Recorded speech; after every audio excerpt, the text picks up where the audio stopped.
Capítulo 6. Una tenue luz. Los tres detectives tenían muchos detalles en los que reflexionar, por lo que retorné solo a nuestro modesto cuartel en la posada del pueblo. Pero antes de hacerlo, tomé un paseo en el curioso jardín del mundo antiguo que flanqueaba la casa. Filas de tejos muy ancianos cortados en extraños diseños rodeaban todo a su alrededor.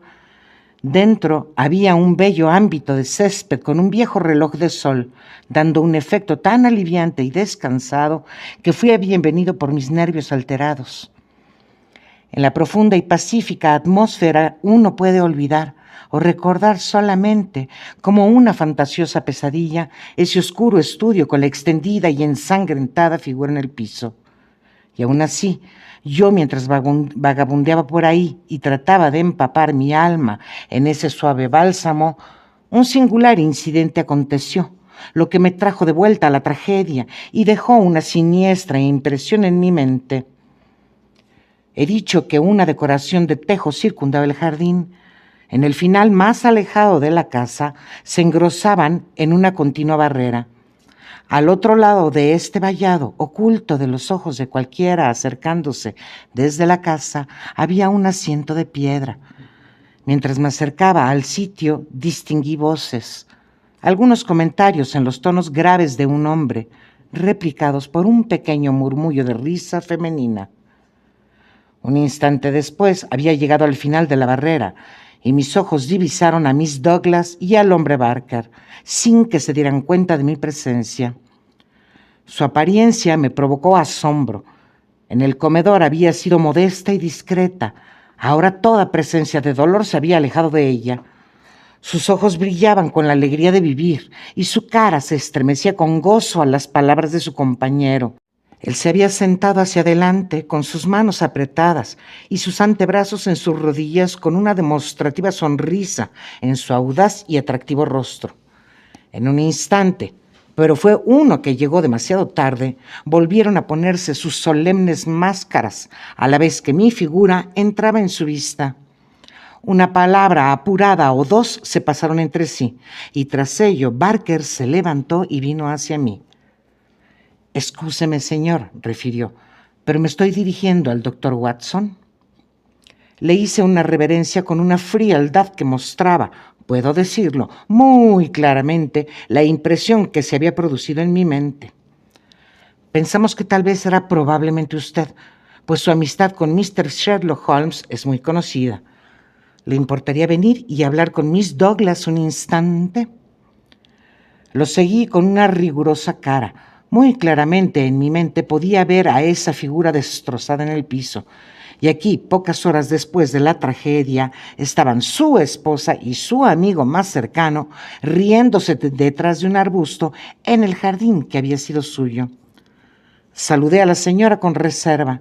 Me había apenado con su desdicha en el comedor. Ahora veía su atenta mirada con un ojo divagante. «Me temo que me crea usted una persona insensible y de corazón de piedra», manifestó.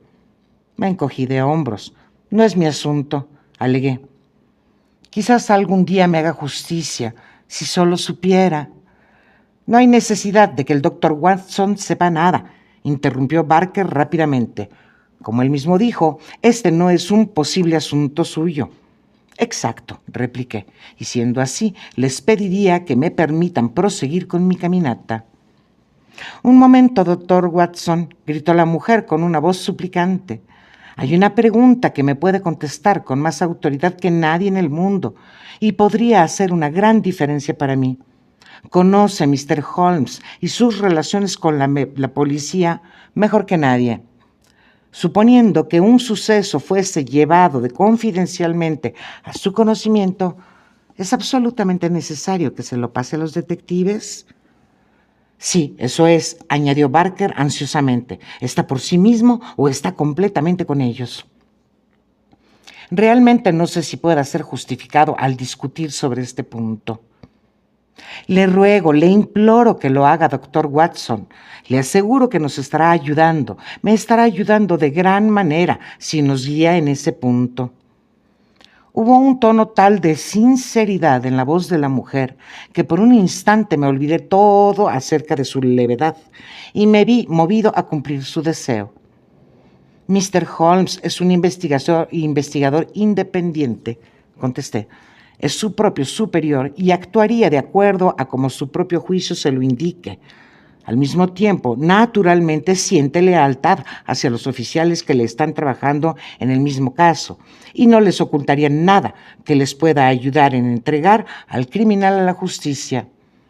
No puedo decir nada más de eso. Y podría llevar a donde el mismo Mr. Holmes si desean una información más completa.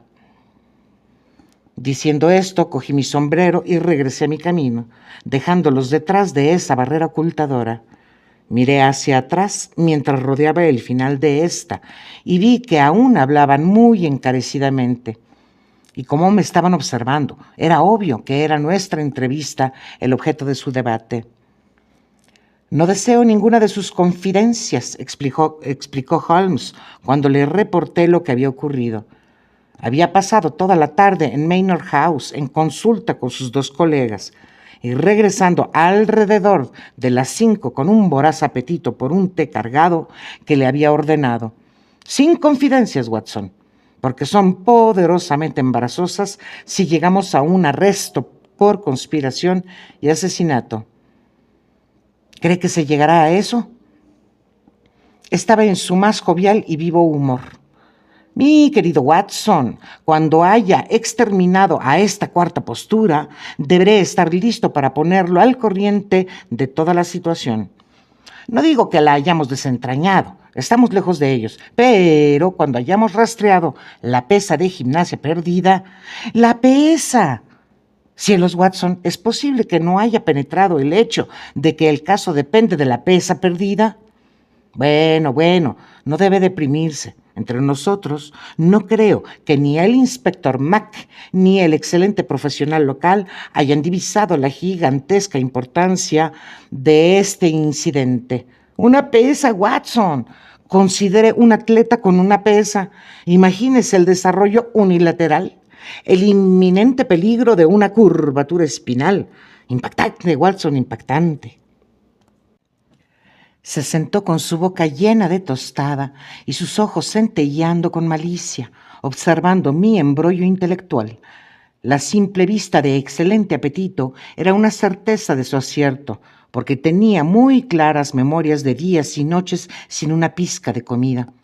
Cuando su frustrada mente se irritaba ante un problema, mientras sus delgados y ansiosos rasgos se atenuaban más con el ascetismo de completa concentración mental. Finalmente encendió su pipa y sentado junto al hogar de la vieja posada del pueblo, habló despacio y al azar sobre su caso, más bien como alguien que piensa en voz alta que como alguien que hace una consideración declarada. Una mentira, Watson, una grande, gruesa, sorpresiva, sin compromisos y aislada mentira. Eso es lo que nos espera en la entrada. Ese es nuestro punto de partida. La completa historia referida por Barker es una mentira, pero la historia de Barker está corroborada por Miss Douglas. Por lo tanto, también está mintiendo. Ambos están mintiendo y en conspiración. Ahora tenemos el claro problema. ¿Por qué está mintiendo y cuál es la verdad que están intentando tan arduamente esconder? Tratemos, Watson, usted y yo, si podemos pasar por encima de la mentira y reconstruir la verdad. ¿Cómo sé que están mintiendo? Porque es una torpe fabricación que simplemente no puede ser verdad. Considere, de acuerdo a la historia que nos ha sido contada, el asesino tuvo menos de 1 minuto luego de haber sido cometido el crimen para sacar el anillo que estaba bajo otro aro del dedo del muerto, volver a poner el otro anillo, algo que seguramente nunca habría hecho, y colocar esa singular tarjeta al lado de la víctima. Digo que todo esto es obviamente imposible. Puede arguir pero tengo mucho respeto de su juicio, Watson, para querer que lo haga, que el anillo haya sido tomado antes de que el hombre fuera asesinado. El hecho de que la vela haya sido prendida por poco tiempo demuestra que no hubo una entrevista de mucho tiempo. Era este Douglas, por lo que hemos escuchado de su carácter temerario, un hombre que daría su anillo de boda sin mayores objeciones, o podríamos concebir que lo haya dado después de todo. No, Watson, el asesino estuvo solo con el difunto por algo de tiempo con la lámpara encendida. De eso no tengo duda alguna.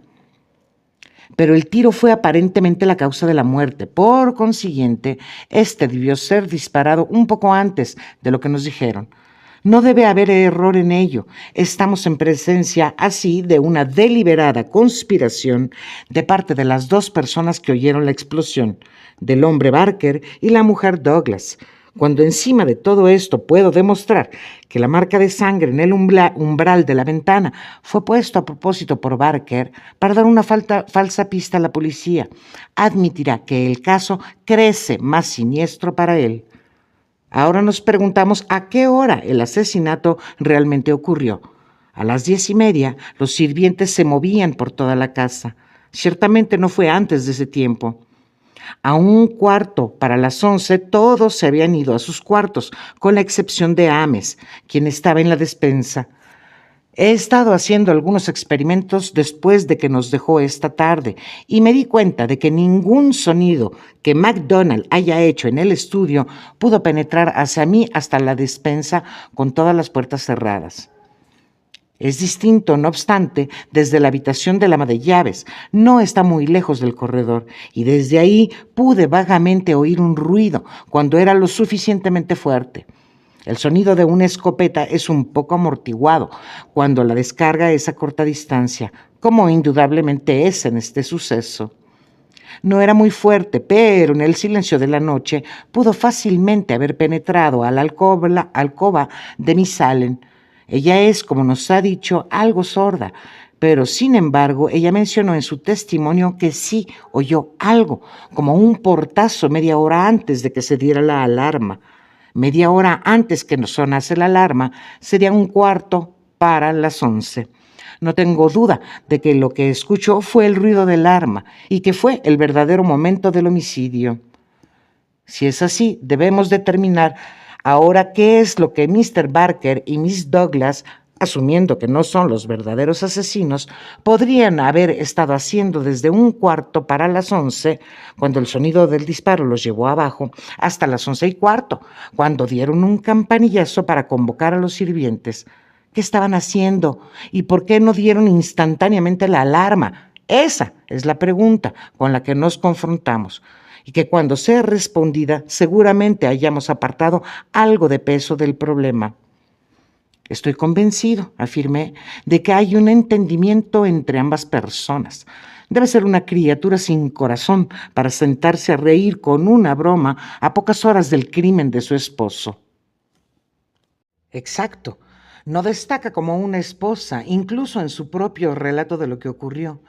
No soy un completo admirador del género femenino, como sabe Watson, pero mi experiencia en la vida me ha enseñado que hay algunas mujeres que, sin tener consideración por su cónyuge, tendrían a cualquier palabra de hombre entre ellas y el cadáver de su pareja.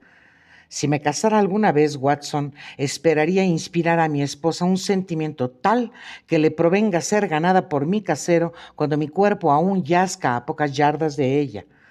Está pésimamente dirigida su actuación, porque incluso los más novatos investigadores estarían sorprendidos por la ausencia del usual ululato femenino. Si no hubiera nada más, este solo incidente me sugeriría una conspiración premeditada. ¿Piensa definitivamente que Barker y Miss Douglas son culpables del homicidio? Sus preguntas son amenazantes y directas, Watson, insinuó Holmes meciendo su pipa frente a mí.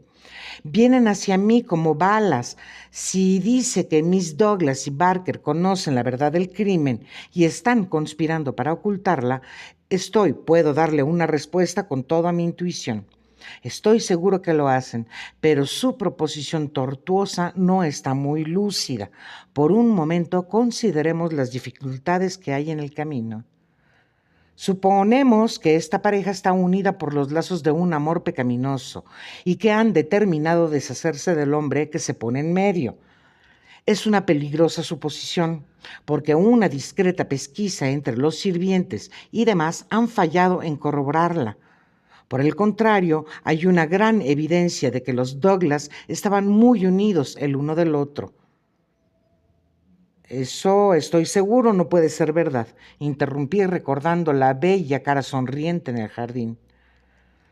Bueno, por lo menos daban la impresión. Sin embargo, pensemos que son una pareja extraordinariamente astuta, que engañan a todos en ese punto y conspiran para matar al marido. Él, al parecer, es un hombre del cual pende un peligro. Solo tenemos su palabra para ello. Holmes se veía reflexivo. Ya veo, Watson. Está formulando una teoría por la cual todo lo que dicen desde un inicio es falso. De acuerdo a su idea, nunca hubo una amenaza oculta o sociedad secreta o Valle del Terror o jefe McAllen o todo lo demás. Bueno, esa es una arrolladora generalización. Veamos hasta dónde nos lleva. Inventaron esta teoría por culpa del crimen. Luego ellos continúan con la idea dejando una bicicleta en el parque como prueba de la existencia de un extraño. La mancha en el umbral se transmite a la misma idea. También lo hace la tarjeta sobre el cuerpo, que pudo haber sido preparada en la casa. Todo eso entra en su hipótesis, Watson. Ahora vamos a las feas, angulares y aisladas partes que no entran en sus lugares. ¿Por qué una escopeta cortada de entre todas las armas y una americana encima de todo? ¿Cómo pueden haber estado tan seguros que el sonido no traería a alguien al sitio? Fue una simple casualidad de Miss Allen no haya comenzado a inquirir sobre el cierre de la puerta. ¿Por qué la pareja culpable hizo todo esto, Watson? Bueno, confieso que no puedo explicarlo. Luego, nuevamente, si una mujer y su amante conspiran para matar al consorte, van a anunciar su delito deliberadamente, quitando el anillo de bodas después de su muerte. ¿Eso le suena probable, Watson? Pues no. Y de nuevo, si la idea de dejar una bicicleta escondida fuera se le hubiera ocurrido a usted, valdría la pena verdaderamente cuando el más torpe detective diría que es una obvia añagaza, porque la bicicleta sería la primera cosa que el fugitivo utilizaría para escapar. No puedo presumir ninguna explicación. Y aún así, no hay combinación de eventos de los cuales el ingenio del hombre no pueda concebir una explicación. Simplemente como un ejercicio mental, sin ninguna afirmación de que sea verdad, permítame indicarle la posible línea de pensamiento. Es, como admitirlo, solamente imaginación. Pero ¿cuán frecuentemente es la imaginación la madre de la verdad? Supondremos que hay un secreto delictivo, uno realmente vergonzoso en la vida de este hombre Douglas. Esto conduce a un asesinato por alguien que es, conjeturamos, un vengador, alguien de fuera. Este vengador, por alguna razón que confieso que aún no puedo explicar, tomó el aro de compromiso del muerto. La vendetta concebible data hasta el primer matrimonio del hombre, y el anillo fue sustraído por esa razón. Antes que el vengador se fuera, Barker y la esposa llegaron a la estancia. El asesino los convenció que cualquier intento llevaría a la publicación de algún escándalo horrible. Fueron absorbidos por esa idea y prefirieron dejarlo ir. Para este propósito, posiblemente descendieron el puente, lo que puede ser hecho sin ningún ruido, y luego vuelto a levantar. Hizo este escape y por alguna razón creyó que podía hacerlo más a salvo a pie que en bicicleta. Por lo tanto, dejó esa máquina donde no puede ser descubierta hasta que esté suficientemente seguro. Hasta ahí aún estamos en los límites de la posibilidad, ¿no es así? Bueno, es posible, sin duda, repliqué con algo de reserva. Debemos recordar, Watson, que lo que sea que ocurrió fue algo innegablemente muy extraordinario. Bien, ahora, para continuar con nuestro caso hipotético, la pareja, no necesariamente la pareja culpable, se dio cuenta después de que el homicida se haya marchado, se habían puesto en una situación en la que podría ser difícil probar que ellos mismos no cometieron el acto o fueron cómplices de él. Rápidamente y un poco ingenuamente fabricaron un hecho. La huella fue puesta por la pantufla de Barker ensangrentada en el umbral de la ventana para sugerir que por ahí el fugitivo había escapado. Obviamente eran los dos que habían oído el arma, por lo que dieron la alarma exactamente como debió haber sido, pero una buena media hora después del evento. ¿Y cómo se propone probar esto? Bueno, si hubiera un extraño, podría ser rastreado y capturado. Esa sería la más efectiva de todas las pruebas. Pero si no, bueno, los recursos de la ciencia están lejos de extinguirse. Creo que una tarde solo en el estudio me ayudaría mucho. ¿Una tarde solo? Me dispongo a ir allá personalmente. Lo he arreglado todo con el estimable Ames, quien por ningún motivo es sincero acerca de Barker. Me deberé sentar en ese aposento y ver si su atmósfera me atrae inspiración. Creo que el genio depende del sitio. Sonríe, amigo Watson. Bueno, ya veremos. De paso, tiene usted un gran paraguas, ¿no es así? ¿Está aquí? Bien, lo pediré prestado si me lo permite. Ciertamente, pero qué malísima arma si hay peligro. Nada serio, mi querido Watson, o de otro modo pediría de seguro su asistencia. Pero tomaré el paraguas. Al presente solo estoy aguardando el regreso de nuestros colegas de Tunbridge Wells, donde deben estar ocupados en buscar un probable dueño de la bicicleta. Era ya caída la tarde antes que el inspector MacDonald y Watt Mason retornaran de su expedición y arribaron exultantes, reportando un gran avance en nuestra investigación. Hombre, admito que tenía mis dudas de que si alguna vez hubo un forastero, profirió MacDonald, pero eso está todo pasado ahora. Tenemos nuestra bicicleta identificada y una descripción de nuestro hombre, por lo que eso es un gran paso en nuestra ruta. Me suena como el comienzo del fin, manifestó Holmes. Estén seguros que los felicito con todo mi corazón. Bueno, yo empecé desde el hecho que Mr. Douglas había estado perturbado desde el día anterior, cuando había estado en Tunbridge Wells. Era en Tunbridge Wells donde se volvió consciente del peligro. Era claro, por consiguiente, que si un hombre había ido con una bicicleta, era desde Tunbridge Wells donde se podía esperar que hubiera venido. Tomamos la bicicleta con nosotros y la mostramos en los hoteles. Fue identificada inmediatamente por el gerente de The Eagle Commercial, donde perteneciente a un hombre llamado Hargrave, quien había tomado un cuarto 2 días atrás. Esta bicicleta y una pequeña maleta eran sus únicas pertenencias. Había registrado su nombre como proveniente de Londres, pero no dio dirección. Esa valija fue hecha en Londres y los contenidos eran británicos, pero el hombre era indudablemente un americano. Bien, bien, expresó Holmes alegremente. Han realizado verdaderamente un sólido trabajo mientras yo he estado sentado resolviendo teorías con mi amigo. Es una lección para ser práctico, Mr. Mac. «Hey, no es demasiado, Mr. Holmes», señaló el inspector con satisfacción. «Pero esto puede todo encajar en sus teorías», remarqué. «Puede ser o puede no ser, pero cuéntenos el final, Mr. Mac.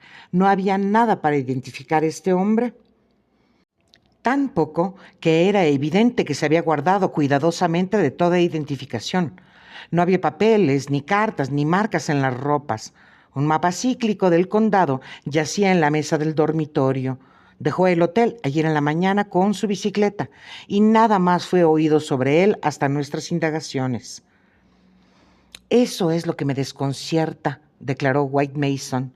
«Si el tipo no quería destacar y el escándalo se cierne sobre él, uno se imaginaría que regresaría y se quedaría en el hotel como un inofensivo turista. Como van las cosas, debe saber que será reportado a la policía por el gerente del hotel y que su desaparición debe estar conectado al asesinato. Uno lo imaginaría así. Aún así, está ajustado a sus conocimientos al día en todo sentido, pues no ha sido capturado. Pero su descripción, ¿cuál es?» MacDonald dio un vistazo a su libreta de notas. «Aquí la tenemos hasta donde nos lo ha podido dar. No parecen haber tenido una muy particular impresión de él, pero el portero, el conserje y la camarera están todos de acuerdo en determinados puntos. Era un hombre de unos 5 pies y 9 de altura, 50 o algo así de edad, su cabello ligeramente entrecano, un grisáceo bigote, una nariz curvada y un rostro que todos describieron como fiero y repulsivo. Bueno, salvo la expresión, esa podría ser casi la misma descripción que Douglas, argumentó Holmes. Tiene más de 50, con parduzco cabello y bigote, y más o menos la misma altura. ¿Obtuvo algo más? Estaba vestido en una ropa gris fuerte con un chaquetón y vestía un corto abrigo amarillo y una suave gorra. ¿Qué hay sobre la escopeta? Tiene menos de 2 pies, fácilmente entraría en su valija. La podría cargar dentro de su saco sin dificultad. ¿Y qué piensa que todo esto traiga al caso en sí? Bueno, Mr. Holmes, insinuó MacDonald, cuando tengamos a nuestro hombre, y puede estar seguro de que ya telegrafié con su descripción 5 minutos después de oírla, estaremos aptos para juzgarla.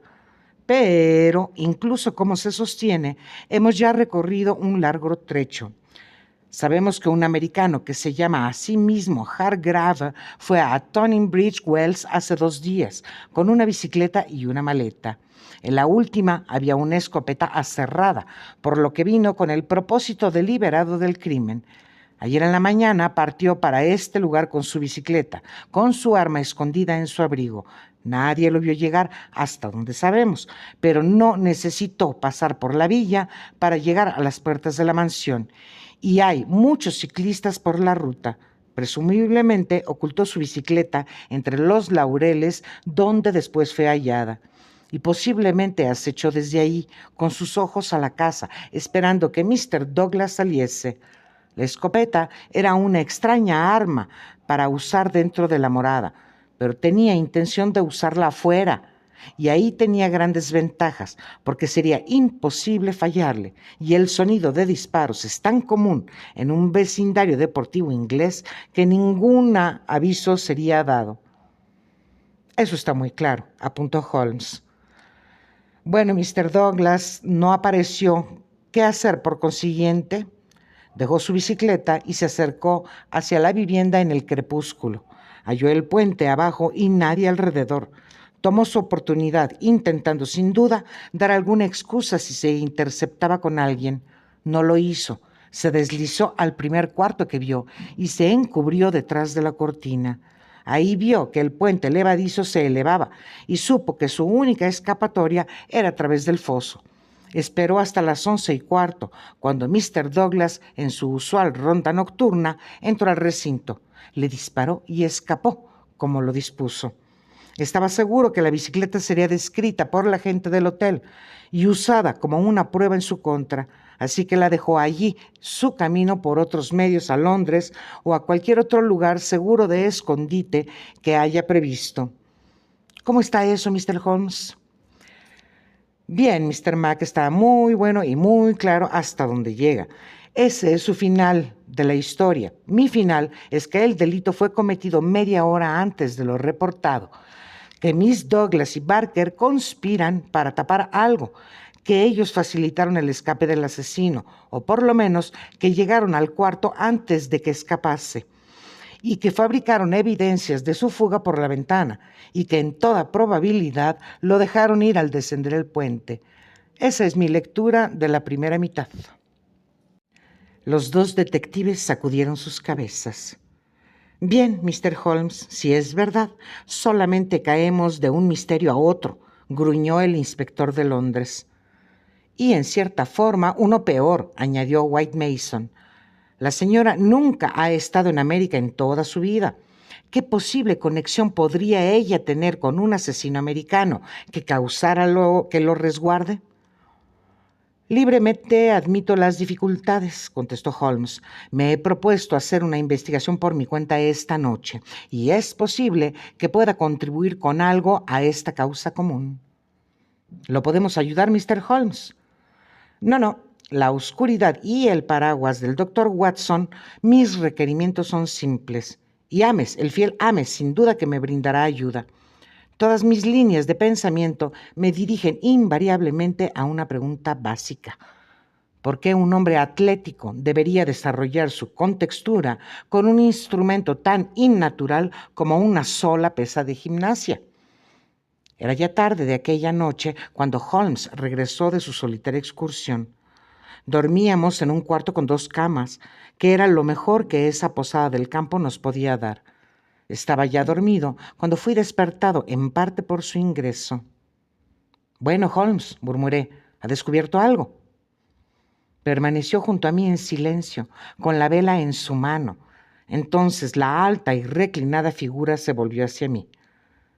«Digo, Watson», musitó, «¿estaría usted asustado de dormir en la misma habitación que un lunático, un hombre con reblandecimiento cerebral, un idiota cuya mente ha perdido su filo?» «No mucho», respondí con aturdimiento. «Ah, qué suerte», dijo, y ninguna palabra más fue pronunciada aquella noche. Capítulo 7. La solución. La mañana siguiente, después del desayuno, encontramos al inspector MacDonald y a White Mason sentados en cercana reunión en el pequeño salón del sargento de la policía local. En la mesa frente a ellos había apiladas un montón de cartas y telegramas que estaban cuidadosamente seleccionando y enlistando. 3 habían sido colocadas a un lado. ¿Aún en la pista del evasivo ciclista? Holmes interrogó felizmente. ¿Cuál es la última noticia de ese rufián? MacDonald apuntó desanimadamente a su montón de correspondencia. Está reportado desde Leicester, Nottingham, Southampton, Derby, Eastham, Richmond y 14 otros lugares. En 3 de esos, Eastham, Leicester y Liverpool, hay una clara acusación en su contra. El país parece estar lleno de fugitivos con abrigos amarillos. «Por Dios», exclamó Holmes con aire simpatizante. «Ahora, Mr. Mac y usted, Mr. White Mason, les deseo dar un importante consejo. Cuando me metí en este caso con ustedes, yo convine, como sin duda recordarán, que no les presentaría teorías incorrectas, sino que retendría y ejecutaría mis ideas hasta que me haya cerciorado de que sean correctas. Por esta razón, no estoy en el presente momento diciéndoles todo lo que está en mi mente. Por otra parte, les dije que haría el juego de igual a igual con ustedes, y no creo que sea una partida justa permitirles ir por innecesarios momentos desperdiciando sus energías en una tarea sin beneficio alguno. Por lo tanto, estoy aquí para sugerirles algo, y esa sugerencia está resumida en 3 palabras. Abandonen el caso». MacDonald y White Mason miraron con asombro a su celebrado colega. «¿Lo considera irresoluble?» «Considero su situación como sin esperanza. No considero que sea imposible llegar a la verdad». Pero este ciclista no es una invención. Tenemos su descripción, su valija, su bicicleta. El tipo debe estar en algún lugar. ¿Por qué no lo podríamos coger?»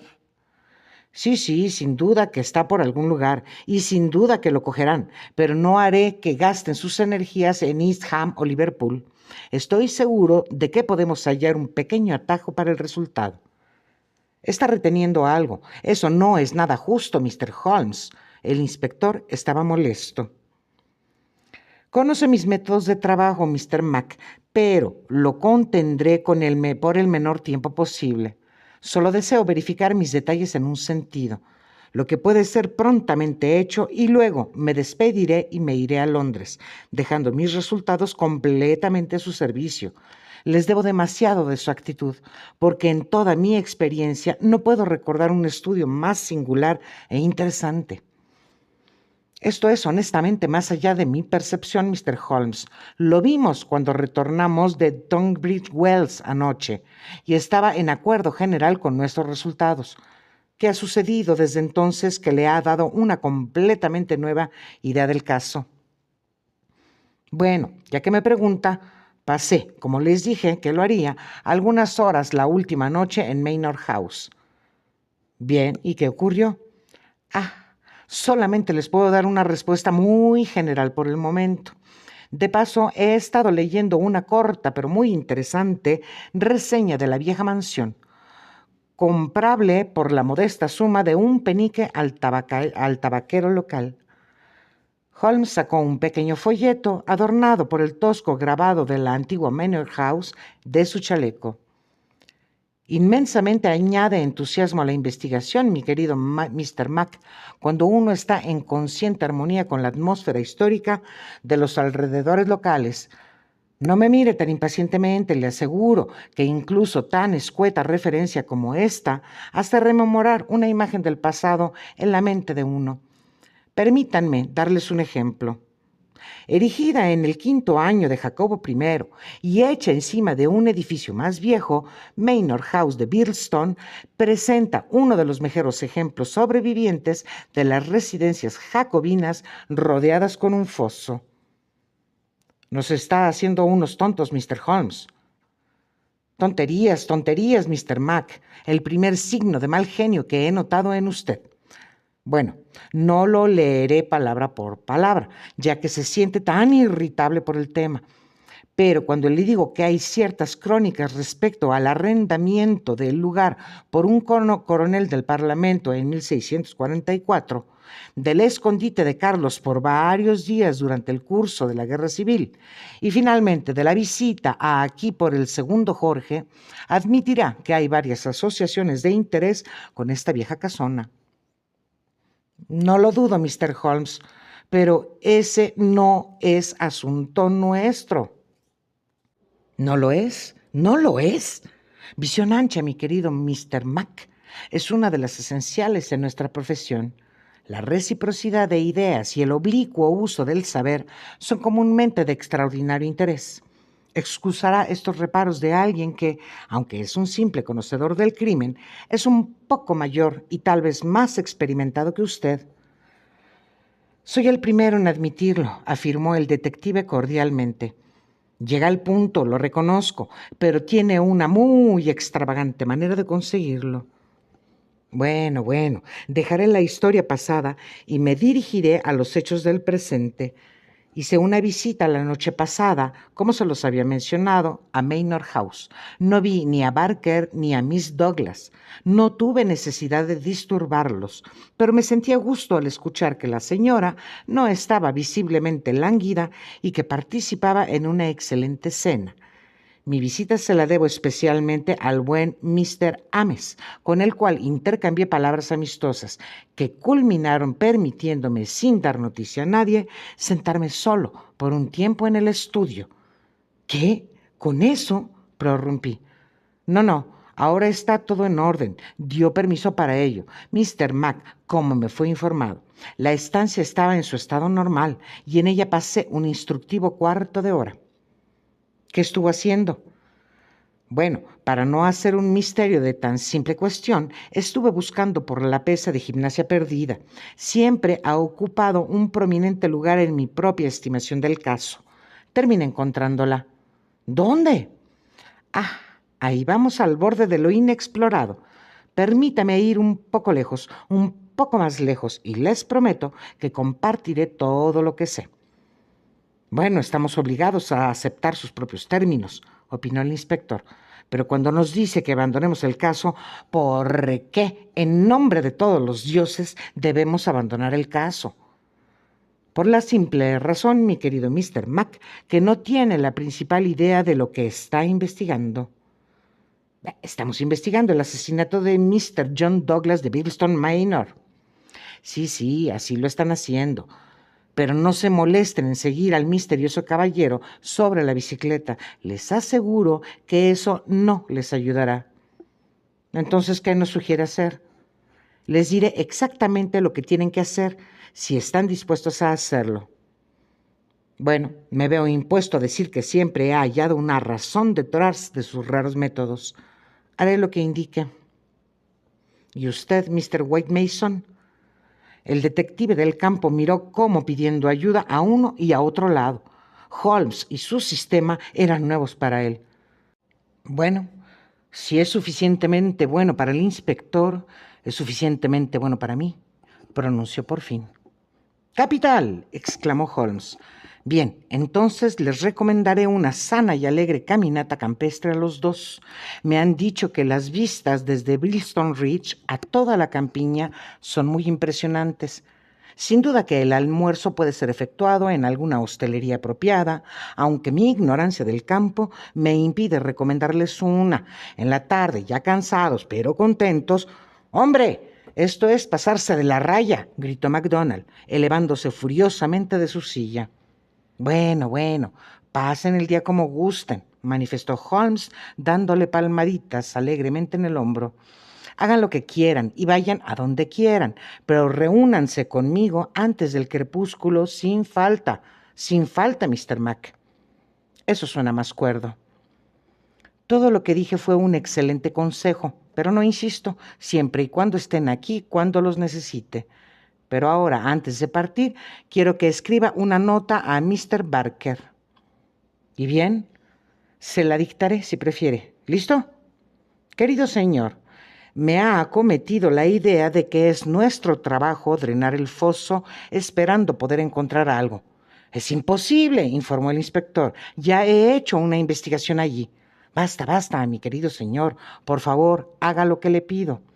Bien, prosiga. Esperando poder encontrar algo que pese en nuestra investigación. He dispuesto ya los arreglos y los obreros estarán en el trabajo mañana temprano, desviando la corriente. ¡Imposible! Desviando la corriente, por lo que pensé que era mejor explicar el acto de antemano. Ahora firme eso y envíelo personalmente a las 4 de la tarde.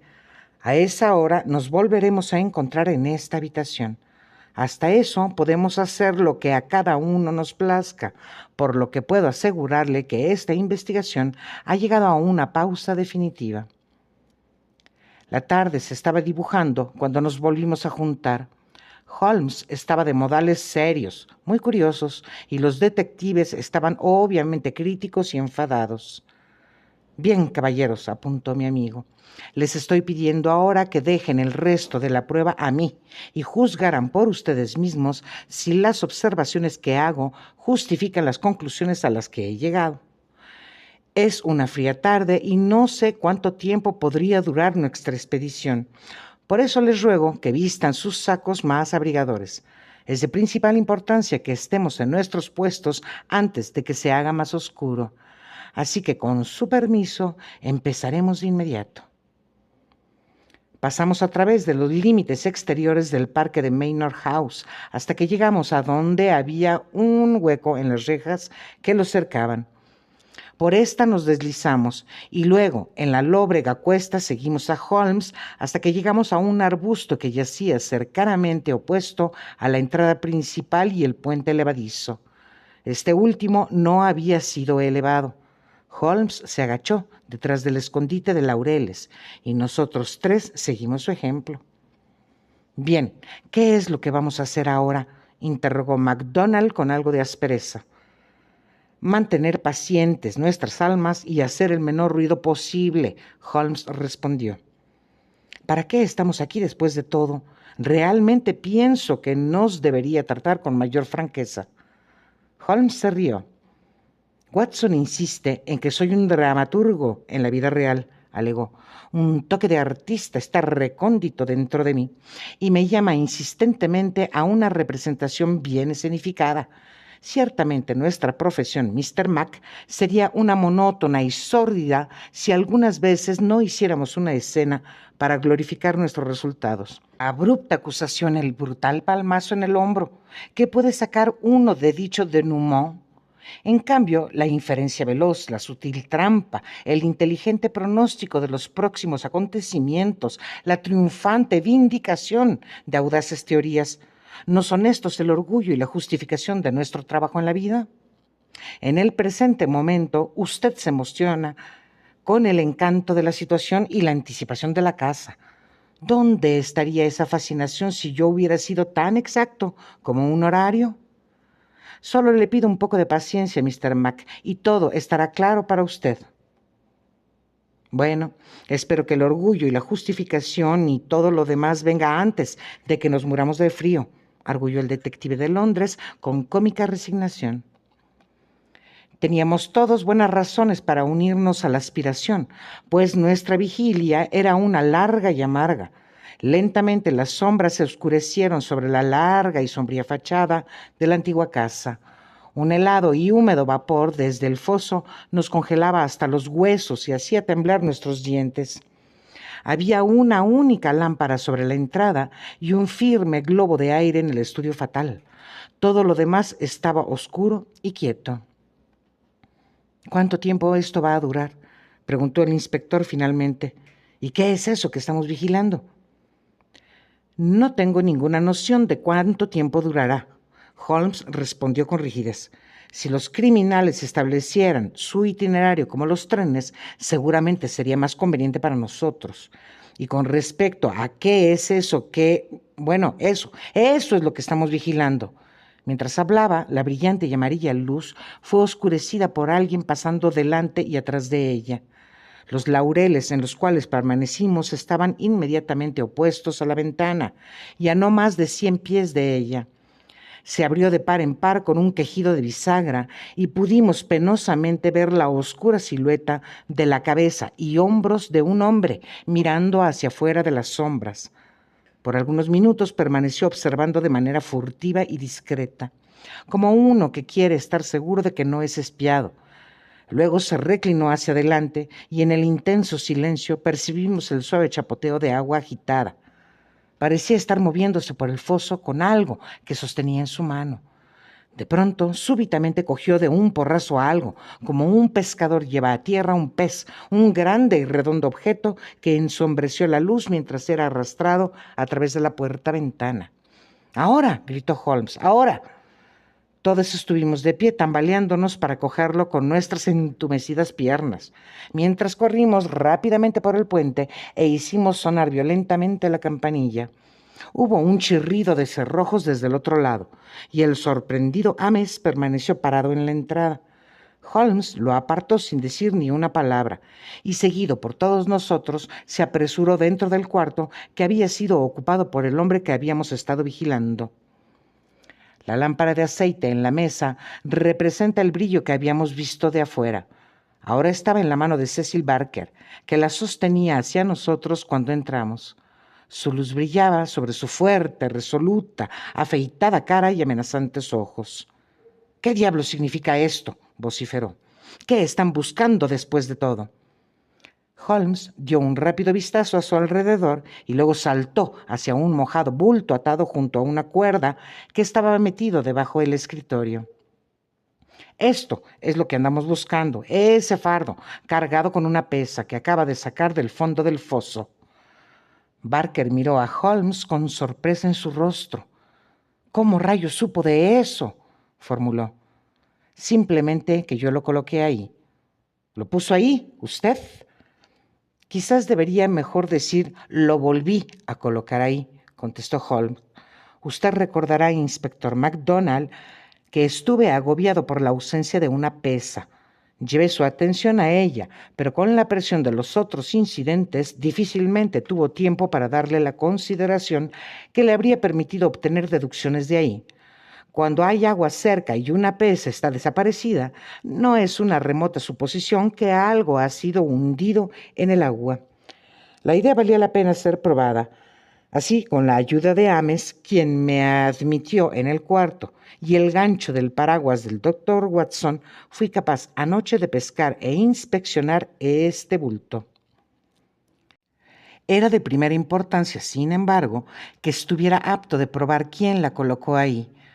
Esto fue logrado por el obvio artificio de anunciar que el foso sería drenado mañana, lo que tuvo, por supuesto, el efecto de que quienquiera que haya escondido el bulto ciertamente lo retiraría en el momento en que la oscuridad se lo permitiera.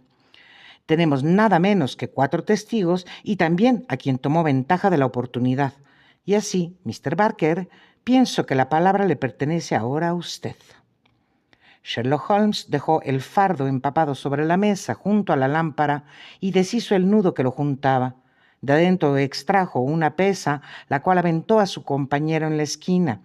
Posteriormente desembolsó un par de botas. «Americanas, como ve», remarcó apuntando a las puntas del calzado. A continuación dejó en la mesa un largo, mortal y envainado cuchillo. Finalmente desembrolló un montón de vestidos, incluidos un conjunto completo de ropa interior, medias, un traje gris de tweed y un abrigo corto amarillo. Las ropas son comunes, explicó Holmes, salvo solo el abrigo, que está lleno de sugestivas peculiaridades. Lo sostuvo tendidamente contra la luz. Aquí, como percibe, está el bolsillo interior prolongado hasta dentro del revestimiento, de manera que daba amplio espacio para la escopeta truncada. La marca del sastre está en el cuello. Neil Abastecedor Vermisa, Estados Unidos. He pasado una instructiva tarde en la librería del rector y he aumentado mi saber añadiendo el hecho de que Vermisa es una floreciente pequeña ciudad al frente de uno de los más conocidos valles del carbón y hierro de los Estados Unidos. Creo rememorar, Mr. Barker, que usted asoció los distritos de carbón con la primera esposa de Mr. Douglas, y no estaría muy lejana la inferencia de que la VV en la tarjeta que estaba encima del cadáver quería decir Vermisa Valley, o que este valle que envía por delante emisarios de la muerte pueda ser el Valle del Terror, del cual hemos oído. Hasta ahí está claro. Y ahora, Mr. Barker, me parece estar interponiéndome en el camino de su explicación. Era un espectáculo ver la expresiva cara de Cecil Barker durante esta exposición del gran detective. Ira, estupefacción, consternación e indecisión se pasaron todas por turno. Finalmente buscó refugio en una ironía algo agria.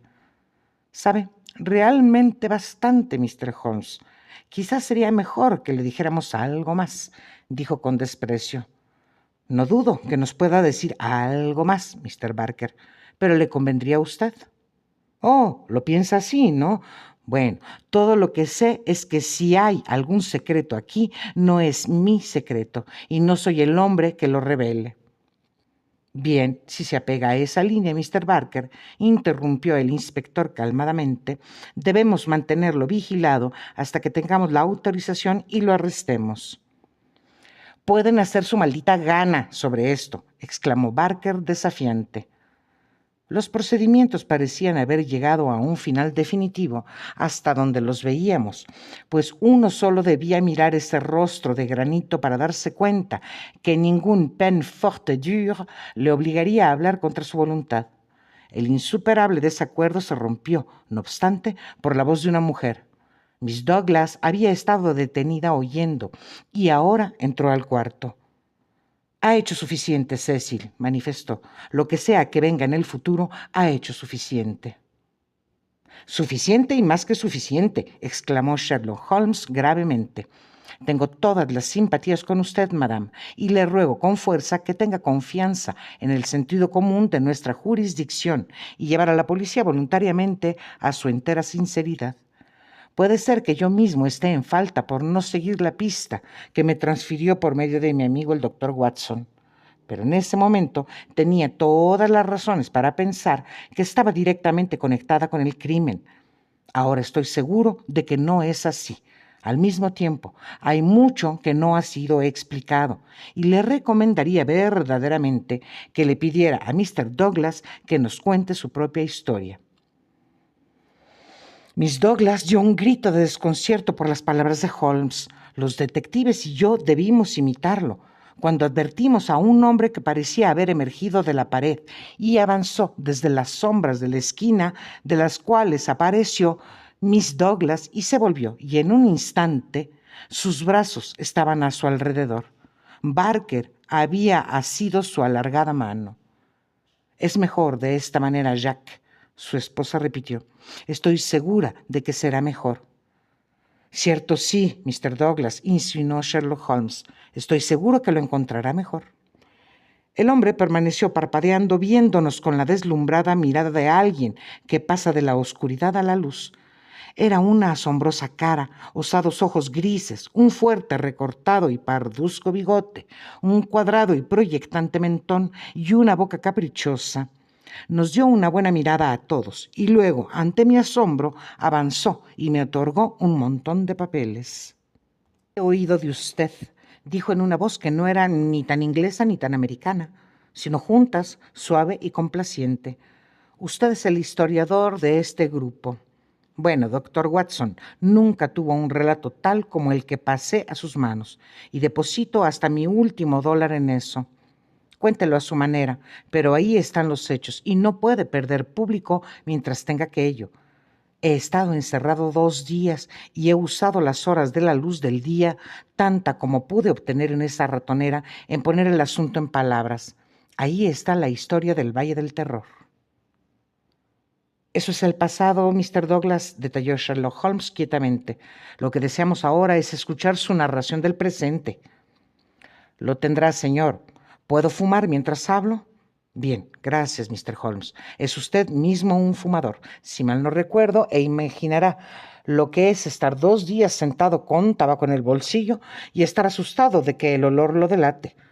Se recostó contra la repisa y tomó el cigarro que Holmes le había alcanzado. He oído de usted, Mr. Holmes. Nunca pensé que lo conocería. He oído de usted, Mr. Holmes. Nunca pensé que lo conocería. Pero antes de que comience, apuntó a mis papeles, dirán que les he traído algo nuevo para estudiar. El inspector MacDonald había estado observando al recién llegado con el más grande asombro. Bueno, esto sí que me atonta, bramó por fin.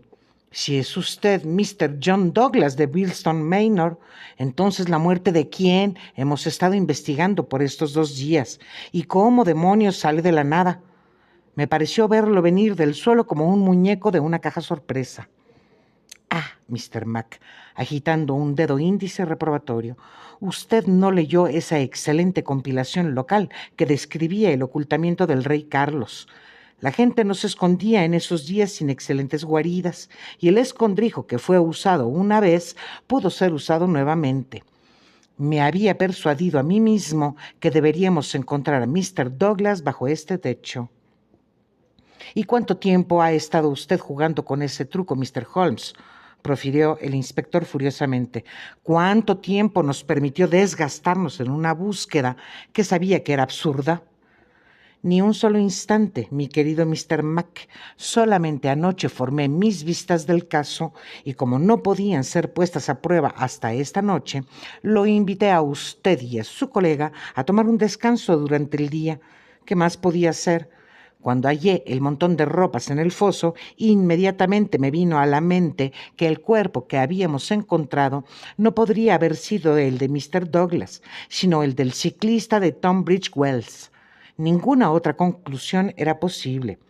Por lo tanto, debía determinar dónde Mr. Douglas en sí mismo debía estar, y el balance de probabilidad era que con el consentimiento de su esposa y su amigo estuviera oculto en una casa que tenía muchos escondites convenientes para un fugitivo, y que esperara tiempos más tranquilos para realizar su escape final. Bueno, se lo figuró muy bien, dijo Douglas con tono aprobatorio. Pensé que debería esquivar su ley británica porque no estaba seguro de cómo me situaba ante ella, y también vi mi oportunidad de quitarme a esos cazadores de una vez y por todas de mi pista. Debes saber que desde el principio al final no tengo nada de qué avergonzarme y nada que no volvería a hacer. Pero ustedes me juzgarán por ustedes mismos cuando escuchen mi historia. No se preocupe en advertírmelo, inspector. Estoy listo para contar la verdad. No voy a empezar desde el inicio. Está todo allí, indicó mi montón de papeles. Y un poderosamente extraño cúmulo es. Pero todo se reduce a esto, que hay ciertos hombres que tienen una buena causa para odiarme y darían hasta su último dólar para saber que me han terminado. Por eso, mientras yo esté vivo y ellos estén vivos, no hay seguridad en este mundo para mí. Me siguieron desde Chicago hasta California y luego me persiguieron fuera de América.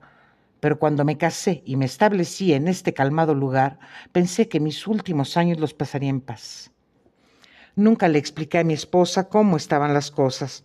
¿Por qué debería meterla en esto? Nunca volvería a estar sosegada otra vez, sino siempre imaginaría peligro. Conjeturé que ella sabía algo, por lo que le dejé algunas palabras por aquí y por allá. Pero hasta ayer, después de que ustedes, caballeros, lo hayan visto, nunca supo la verdad del problema. Les refirió todo lo que conocía y también Barker lo hizo, pues en la noche cuando esto ocurrió hubo verdaderamente poco tiempo para explicar los hechos. Ella lo sabe todo ahora y hubiera sido un hombre más sabio si se lo hubiera dicho antes. Pero era una difícil situación, querida. Tomó su mano por un instante con la suya y actué por lo mejor. Bueno, caballeros, al día anterior a esos acontecimientos estuve en Tunbridge Wells y le di un vistazo al hombre en la calle. Solo fue un vistazo, pero tengo un ojo rápido para estas cosas y no dudé acerca de quién era. Era el peor enemigo que tenía de entre todos, uno que ha estado a por mí como un lobo hambriento por un caribú en estos años. Me percataba que había peligro inminente y me vine a casa listo para él. Pensé que me abriría paso entre todo ello. Mi suerte era proverbial en los Estados Unidos en el 76. Nunca dudé de que siguiera conmigo aún. Estuve en guardia todo el día siguiente y nunca fui fuera del parque. Estuvo bien, porque de otro modo me hubiera disparado con esa arma de perdigones antes que lo sujetase. Luego de que el puente estuviera elevado, mi mente estaba más descansada cuando el puente estaba arriba durante las noches. Puse el asunto fuera de mi cabeza. Nunca soñé de su llegada a la mansión y su espera por mí, pero cuando hacía mi ronda con mi batín, como era mi hábito, no había ni entrado al estudio cuando olí la amenaza.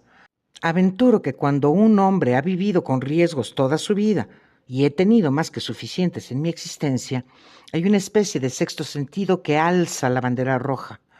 Vi la señal claramente y aún así no puedo decirles por qué.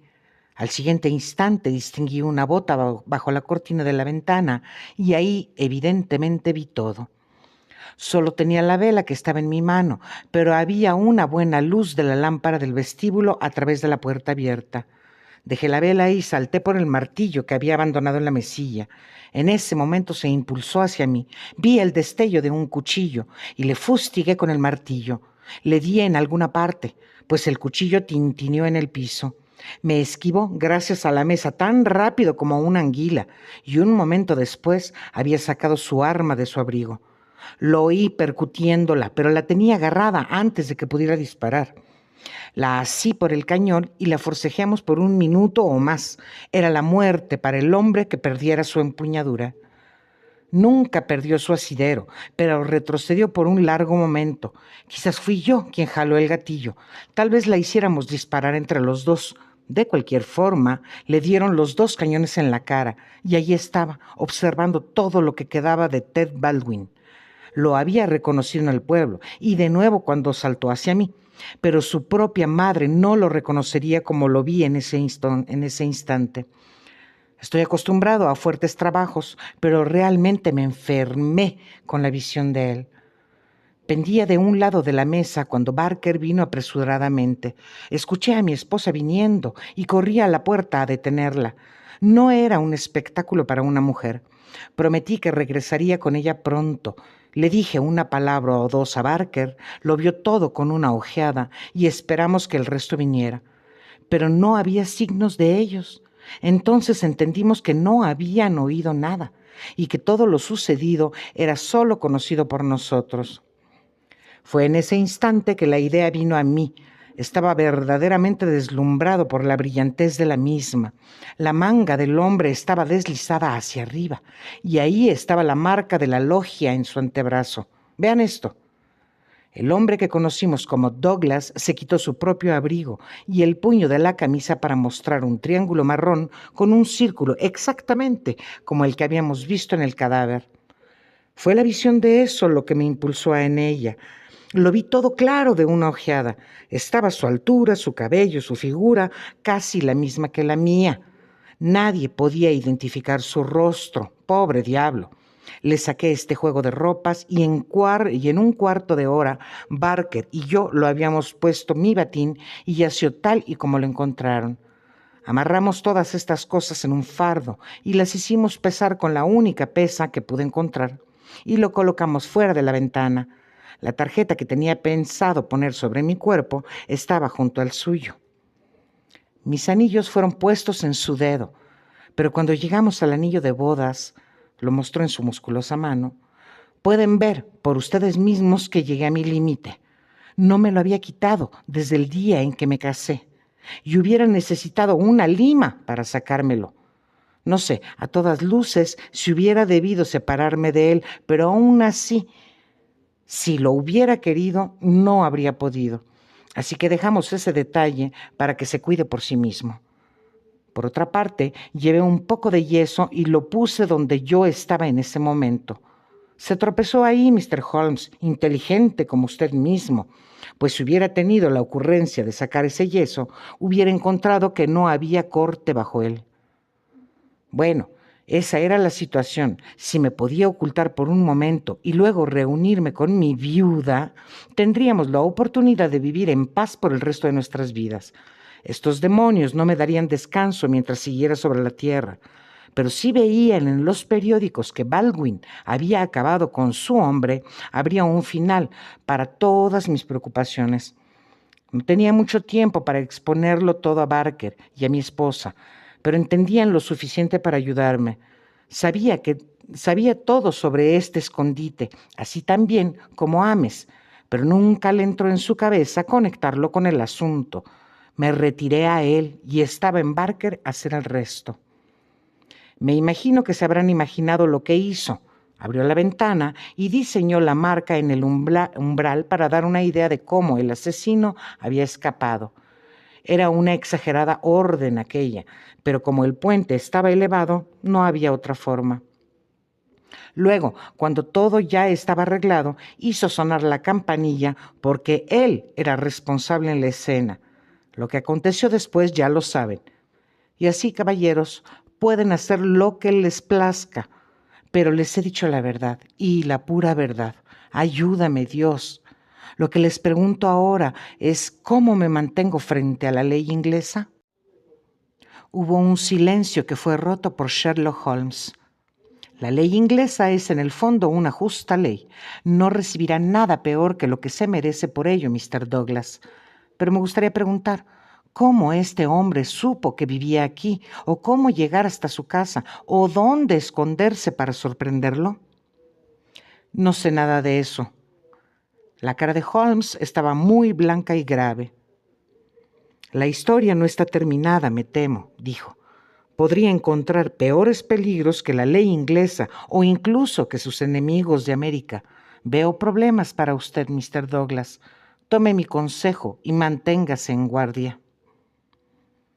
Y ahora, mis pacientes lectores, les pediré que vengan conmigo por un tiempo, lejos de la Manor House de Bilston en Sussex y lejos del año de gracia en el que hicimos nuestro memorable viaje que terminó con el extraño relato del hombre conocido como John Douglas.